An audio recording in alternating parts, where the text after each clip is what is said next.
স্মরণ রাখুন, যেদিন আমার পুত্ররা স্বতন্ত্র হবে, সেদিন আপনার সুখের অন্তিম দিন।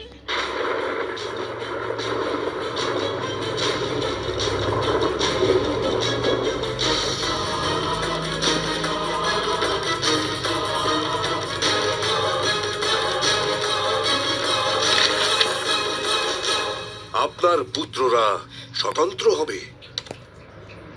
মৌন থাকো মাছা আমার, মৌন থাকো। বলতে দিন ওকে গান্ধার রাজ।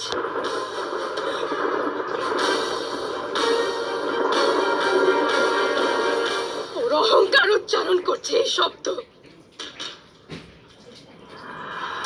তুমি দ্রৌপদীকে বস্ত্রহীন করতে চেয়েছিলে না দুর্যোধন? মুখে বিষ নিয়ে বিচরণকারী সর্পের ত্বক ও সর্পকে ত্যাগ করে।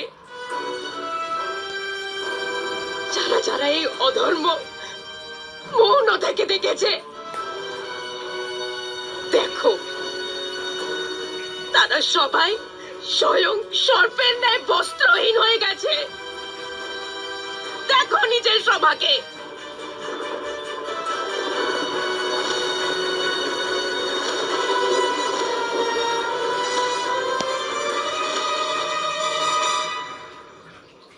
শুনে রাখো পুত্র দুর্যোধন, সত্তর আমি দ্বারকা গিয়ে কৃষ্ণের নারায়ণী সেনা হস্তিনাপুরের দ্বারে উপস্থিত করব।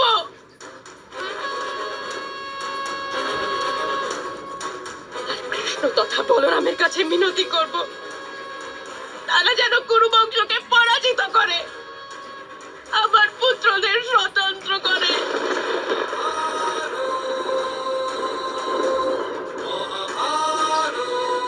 কিন্তু আপনাদের মধ্যে কাউকে যেন হত্যা না করে।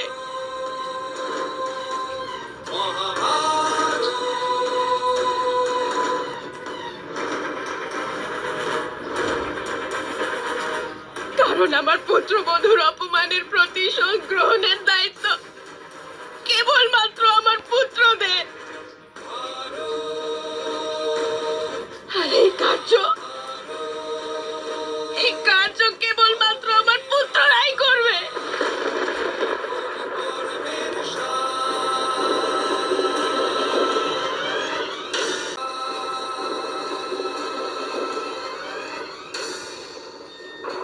না কুন্তি, না,